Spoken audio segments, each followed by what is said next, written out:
to bring to you guys today. We're going to be talking about the intersection of the open web and the creator economy. So Alex Chatfield is an ad executive, entrepreneur, and programmatic ad expert. He is the co-founder and president of Endorsable, a technology venture created alongside CEO Marc Mordoh and celebrity partner Anthony Anderson. The platform sits at the intersection of data, culture, and talent, helping celebrities, athletes, and creators monetize their fan bases and social capital through programmatic digital media. Prior to co-founding Endorsable, Chatfield spent over 14 years across AppNexus, Xandr, and Microsoft. During his tenure, he led the Xandr Microsoft marketplace development team, spearheading curated marketing platforms, and served as the global go-to-market lead for Netflix ad-supported streaming launch. Earlier in his career, he worked as a senior consultant at IBM Global Business Services. He also served as the board of directors for Digital Remedy and co-created the indie board game Bucket Race. Alex, thanks for coming on, man. Oh, thanks for having me. Excited to be here.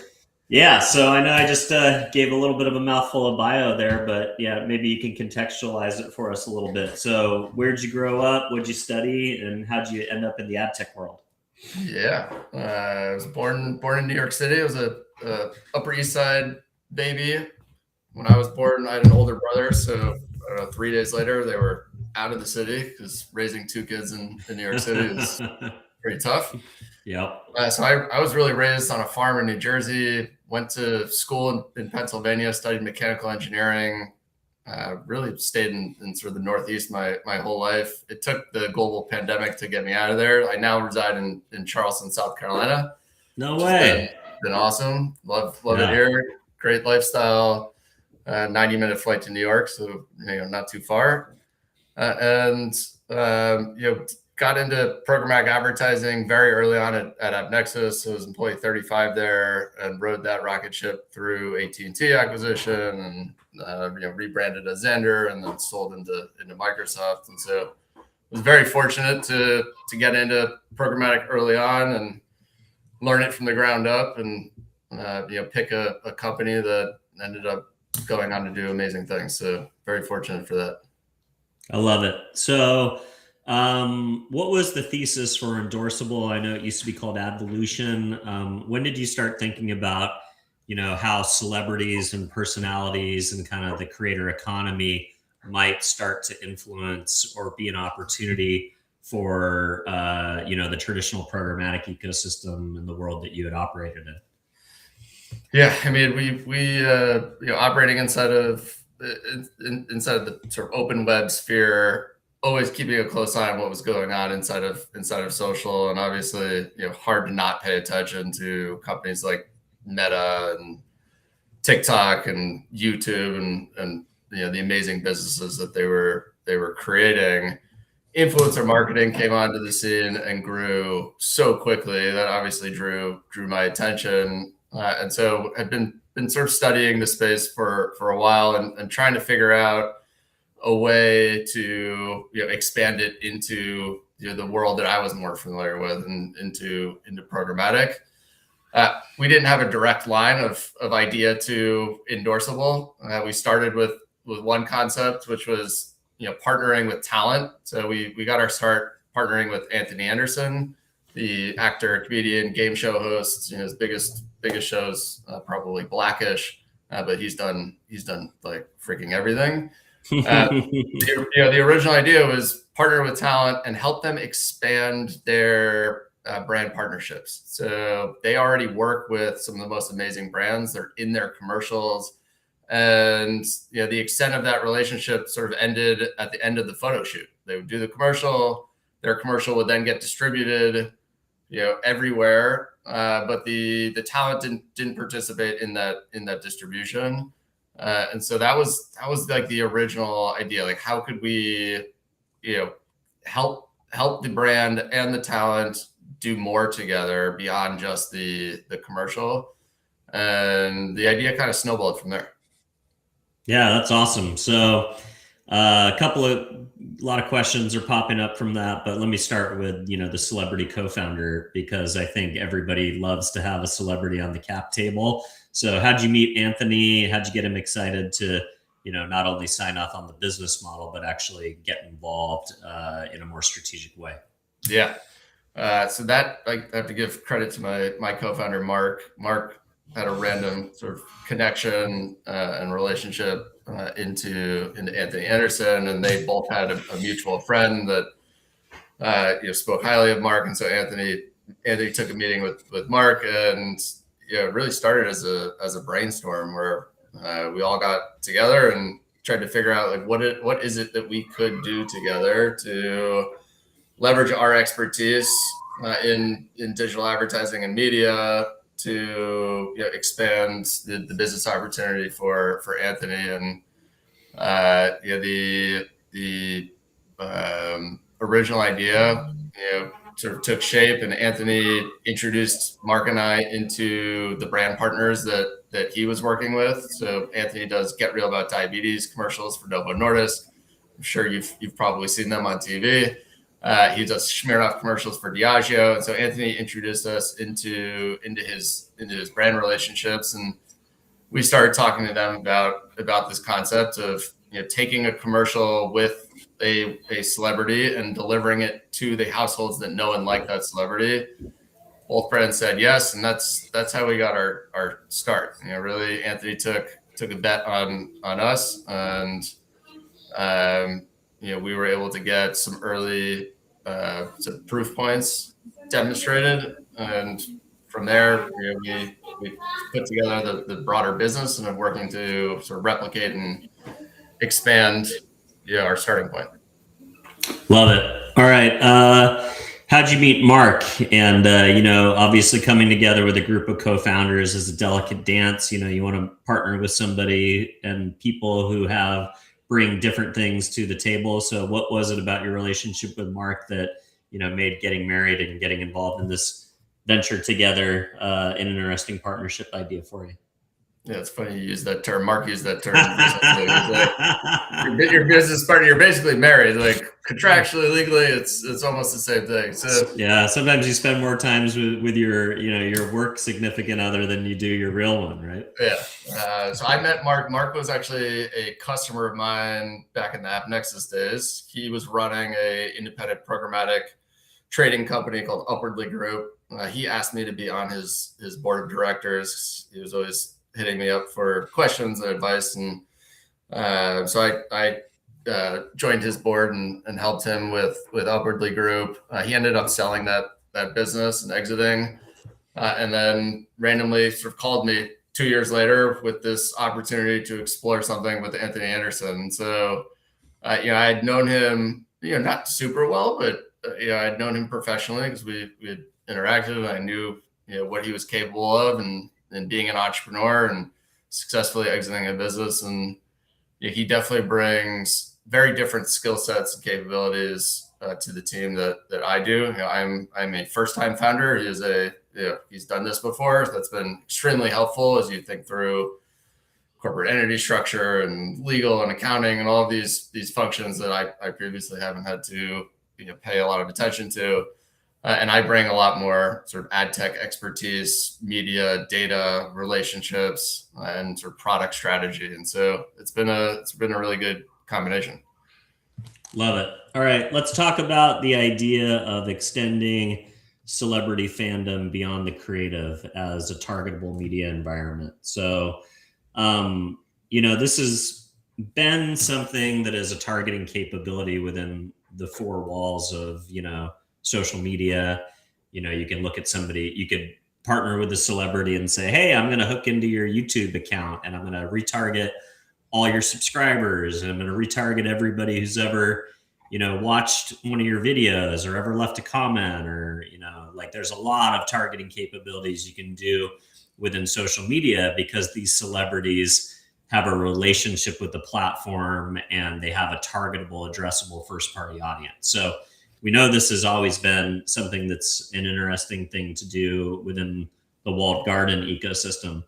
But I guess without knowing, how do you find interested people around the programmatic ecosystem, kind of that affinity to a celebrity that you might not be able to find, like that you can find within the four walls. Because I remember like back in the day, ComScore had a product where you could like get incremental GRPs by targeting certain TV shows. That were like there were some things you could do, but I haven't really dove deep into like the capabilities around that from a data perspective. So can you walk us through a little bit? How do you build the audiences associated with the celebrities? Yeah, great question. So you're right that this type of targeting capability has existed inside of the social walled gardens for a while. It does require sort of certain permissioning and access for the brand to be able to use that. A brand can't just target somebody's fan base using their own brand account. They have to sort of go in through the celebrity's account themselves. They have to shake hands, so to speak. Yeah, exactly. Yeah, there's some work that has to be done, but you could do it. What's been really interesting and something I didn't appreciate when we got into this is that fan signal. Well, there's certainly a lot of fan signal that exists inside of social because people follow different celebrities.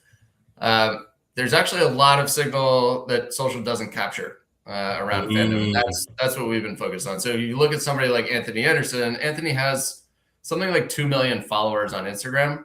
There are way more people in the United States that know and like who Anthony Anderson is, but they haven't gone through the effort of following him. There's a good chance they've never liked any of his comments or posts in social. Anthony's not even that active inside of social. And so the fan signal inside of social is actually not that great of a signal relative to all of the signal that we aggregate outside of social. So, our world is outside of social, and we've started to piece together all of these different touch points where consumers are interacting and showing a fandom intent or fandom signal outside of those walls. And so I'll give you some examples. There's a number of bio link platforms out there. The biggest one is probably Linktree. If you click on a bio link platform on somebody's social profile page, it's going to open a new tab in your Chrome browser. Okay, there's a Chrome cookie. Those bio links can do a good job of grabbing email addresses. You can subscribe and follow those pages. All right, that's one signal of fandom. ACR, I'm sure familiar with automated content recognition and the technology that exists on the glass of TV screens. You can identify all the TV devices that have watched a specific celebrity's content, and you can put qualifiers on that. Like, I don't want somebody flipping through the channels that didn't actually watch the celebrity's content. I want somebody that watched 60 minutes of programming in the last 30 days. So you can start to identify the TV screens that engage with that celebrity's content. There's specialized websites out there. Like we have a public partnership with ranker.com. Their site asks their users to rank this celebrity over that celebrity. Clearly, people indicating who they like more and who they're fans of. And there's a number of sites sort of that fall into that bucket. You have your ticketing platforms, your merchandising platforms, right? They're selling jerseys with athletes' names on the back of them. There's ticketing platforms selling tickets to people's comedy shows. So there's all this data. There's a lot of stuff. So that's like, you're talking about more important signals maybe even than social. Like, did I buy a ticket? Did I watch a show with a celebrity? Did I go see them at an arena? Like did I buy, like you think about retail commerce, did I buy their merch? Did I buy some associated licensing product? Like, I never thought about it, but there are so many better signals outside of social. Correct. Yeah, there are a lot, and nobody has done what we're doing, which is effectively aggregating them all together. One, identifying them, and then two, aggregating them, because the signal exists. It's just very fragmented, right? It takes an enormous amount of work to actually go and put all of these partnerships in place. And so that's the core of what we've done to identify who's a fan of who. And what's been fascinating is, like, that was the original idea, like solve figuring out who's a fan of who, so that brands can now target their paid media to the fans of their spokesperson. And that was a great idea and one capability. But what we then discovered was, oh wow, now that we understand who the fandom is, like, who are the actual people behind those IDs? What's their age? What's their gender? But like, are they parents? Are they educated? What kind of cars do they drive? What's their political affiliation? What are their interests, psychographics? All of this rich insight. I did not appreciate, talent has never been given that kind of data before. They have no idea who their own fans are. Like they've seen them in a crowded room, they've met them on a street, but they've never been given data on their own fandom, which means the brands they partner with have also never been given that data. Yeah, that's really interesting. So you're able to kind of create this value chain or value exchange with the celebrities that you're working with. You can actually go back and deliver really key insights for them that they could use to inform their own strategies around, what they should be doing in content creation, what types of movies they should or shouldn't be accepting, what types of endorsements to do, what types of products to launch on their own. It creates kind of this rich feedback situation for them as well. Yeah. And so that's why when people ask us, what do, we like to say we're building a fandom intelligence engine, because it's really providing a new level of intelligence into fandoms that hasn't existed before. All the other platforms out there that have done this sort of like try to support this matchmaking of this brand should work with this talent member, or this talent member should work with this brand. The data set they've all been using is really just social data. And it's all really what we would call talent data, meaning information about the talent's own personal preferences, the products and services that they like, they use, they've talked about. Super important. Like authenticity is a very important component of a brand partnership, but it's been the only component that people have been looking at. And the missing piece has been, are their fans the right customer set for me as a brand? And that's the new piece that we're bringing into that matchmaking equation. Are you helping on kind of the pre-campaign insights piece? Like, can, let's say, LaCroix come to you and say, hey, rather than telling you like, hey, LaCroix is working with, Selena Gomez on a brand campaign next year, and then you helping them find Selena Gomez fans, could LaCroix come to you and say, hey, give me a short list of 10 celebrities that might be right for my brand? Can you help with like the front end intelligence piece where the strategy teams are thinking about, who are the right endorsers of their products before you get into writing a big 6, maybe sometimes 7-figure check to one of these celebrities or personalities? That's exactly where we're going. So we've built out a product that we call Talent Matcher. It enables a brand to just take a brief that they've generally already written about the campaign, the objectives, who they're looking to target, and who the consumer is. They can just upload that brief into our Talent Matcher, hit submit. We'll analyze the brief. We'll analyze all of our rosters of talent and find not only an authentic talent partner, but a talent partner whose fan base is the right customer set for the brand. Wow. And so you get out, a stacked ranked recommendation with all of the underlying data points as to why we're recommending what we're recommending, right? So yeah, you should work with this partner because on March 3rd in this interview, they said they use your product, or, on this podcast, they commented about how they drink your product every morning. So, providing, real citation and data behind these, these AI driven recommendations to give, confidence to brands that they're actually making the right decision in the first place. Cause it's been, that talent brand partnership, there's been a lot of gut vibes and relationships that have been used to do those, and we want to bring more intelligence and more data into that process.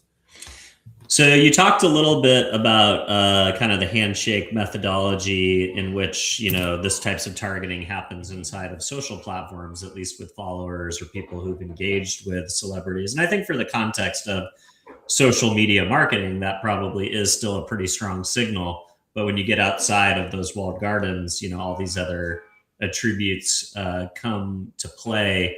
Do you need the celebrity's permission in order to run this type of analysis or this type of a campaign outside of the 4 walls of social? Like, theoretically, if I was LaCroix and I'm working with Selena Gomez and I want to target Selena Gomez fans, I don't need to go back to Selena Gomez and pay her more money in order to do that. But now, should I, as a good partner? Maybe, but what do you how do you guide brands in the usage of this technology while still creating a fair and equitable ecosystem for the celebrities to essentially participate in the upside that you're providing? Yeah, that's an awesome question. We get it a lot, especially when we're having conversations out in Hollywood with talent agency managers and talent. Like, wait a minute, are we actually required? So we like to say that we are talent independent, meaning we can, through our network of data sources, build and aggregate a fandom for effectively any celebrity today. Our preferred model is to work directly with the celebrity to tap into whatever first party data they have. Now, the reality is today they have almost none. Most talent has been sort of unconsciously disintermediated from their own fandom. They don't have their own websites. They don't have their own apps. A lot of them don't have mailing lists or email lists. They've sold their products and services through all these other platforms, right? The BioLink platforms, the merch platforms, the ticketing platforms, the social platforms. And so they don't actually have real first party data. But that, I really firmly believe that is going to change. And so for us, like, our future is getting that first party data from them, because they are going to over time get smarter in this area, and we are helping them get there. We are providing a lot of education in this space so that they start to take control. Because when they do a ticketing sales deal, like, we want them to demand that they're at least co-owners of the data, so they know who bought their tickets, or they know who bought their jerseys, or they can co-own the data that these platforms are creating. I'm not suggesting they go and build all of their own platforms to do all of these things. That's not reasonable. But they could co-own the data. And the other reality is that the talent often has these amazing brand partnerships that they've had for many, many years. And so they're in a really good position to actually go introduce the solution and be the face and actually do the selling of the solution to the brand. In which case they absolutely participate in the product and in the if their team is essentially the one bringing it as a part of the value chain of why working with them, then they can either increase their fee or create a business model that gets them compensated for that piece of the pie. Exactly. Very cool. Yeah. Super exciting. Yeah. All right.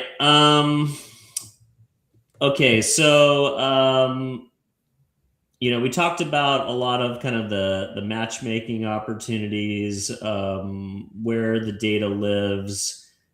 Let's talk about ROI.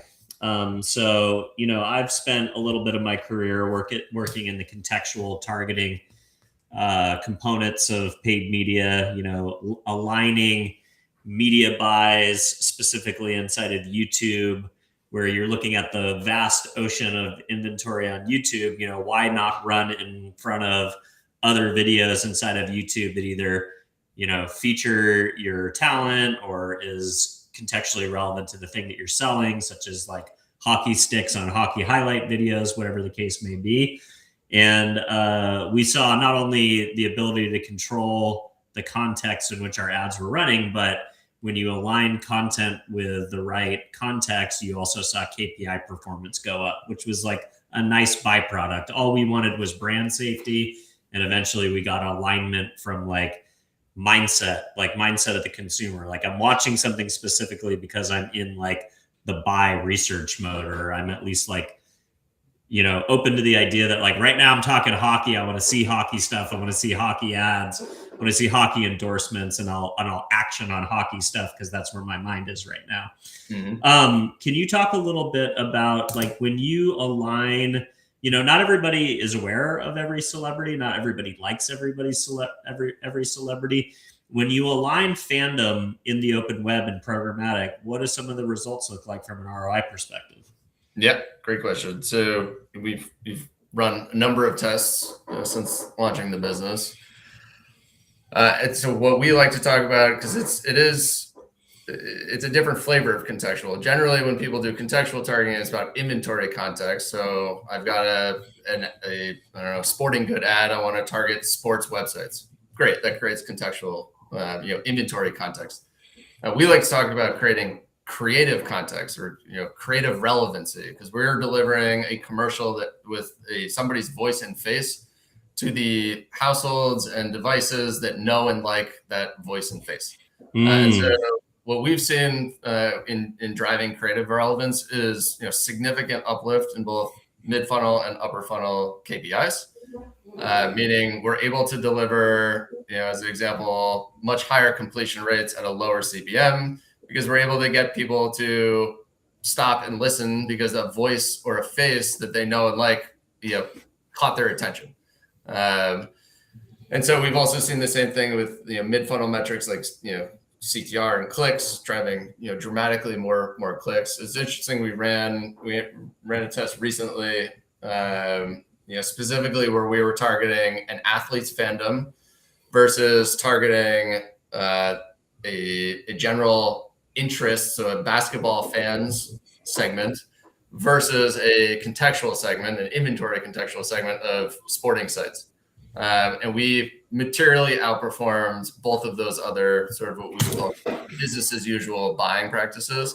And so this really is, the next sort of level of contextual. It's, using, aligning the voice and face of the creative to the fandom that really has not been done at any scale. And honestly, having been in programmatic for 15 years, it kind of blows my mind that this is not a standard buying practice. Like if I have a well-known voice and face, why am I not targeting the people that know and like that voice and face? Like that is something that probably should have been invented and thought about a long time ago. I'm glad it hadn't, because Endorsable wouldn't exist. But that's what we're trying to create as a new buying standard.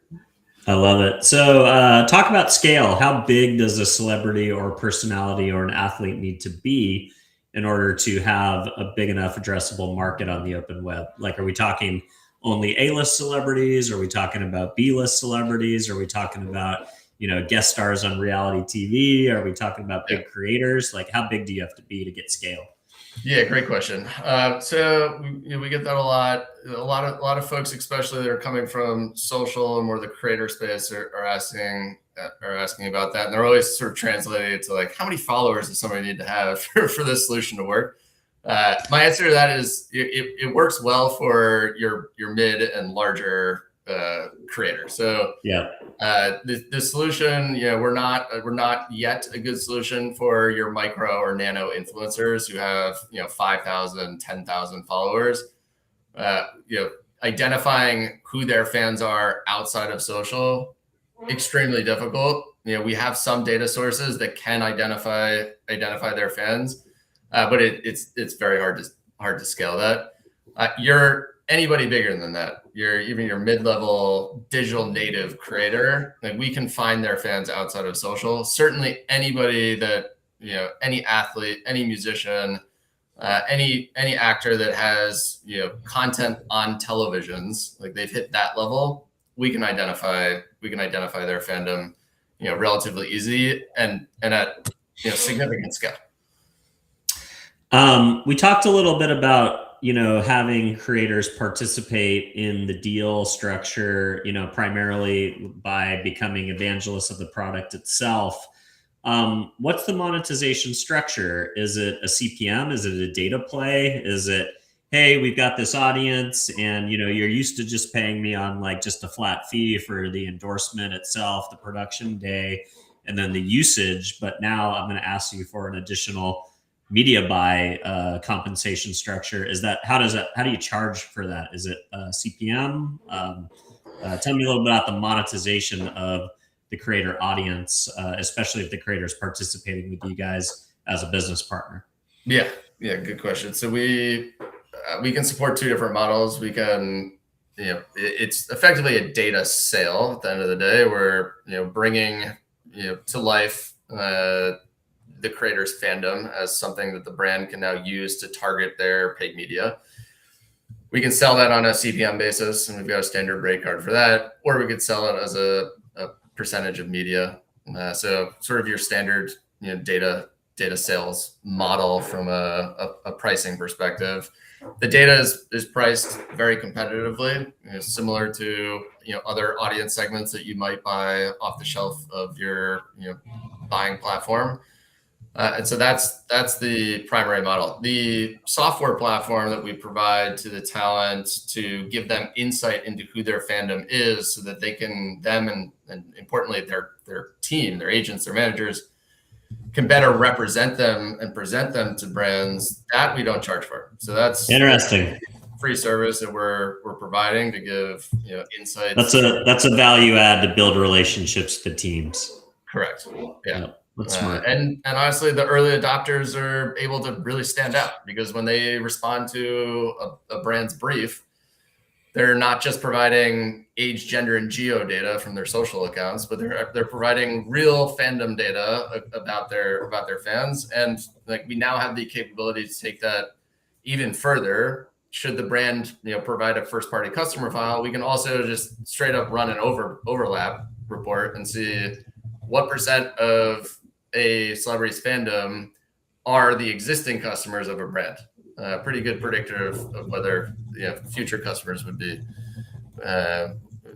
would also be in their fandom data set. So we can enable talent to really stand out and better sell themselves, because they get access to data that nobody else has access to today.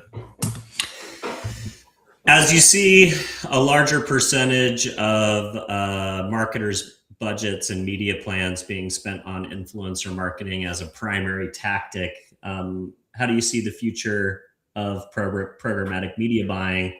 I love that the idea that you're not just creating a data set, you're actually trying to change a buying behavior.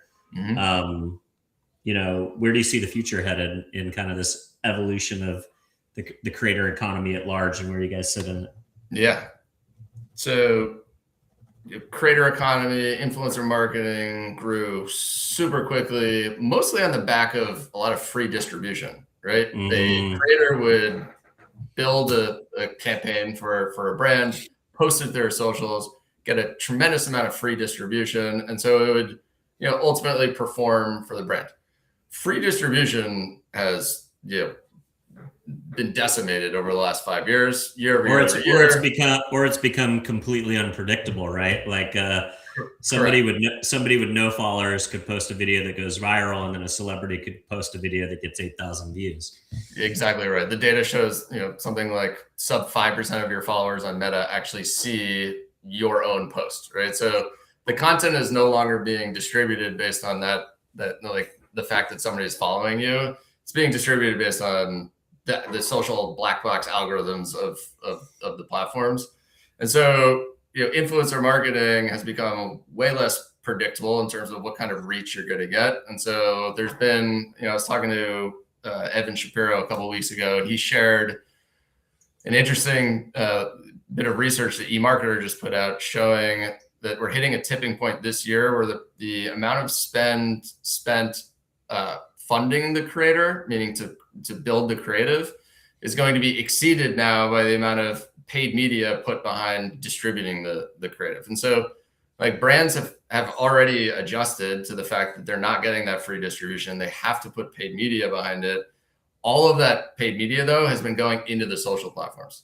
And so where we see the future is, well, hey guys, now we're providing you this bridge to amplify outside of social. So you can get off the small screen of a social feed. You can hit people on their connected televisions at home, still reaching the right audience, because you're reaching the fans of your spokesperson.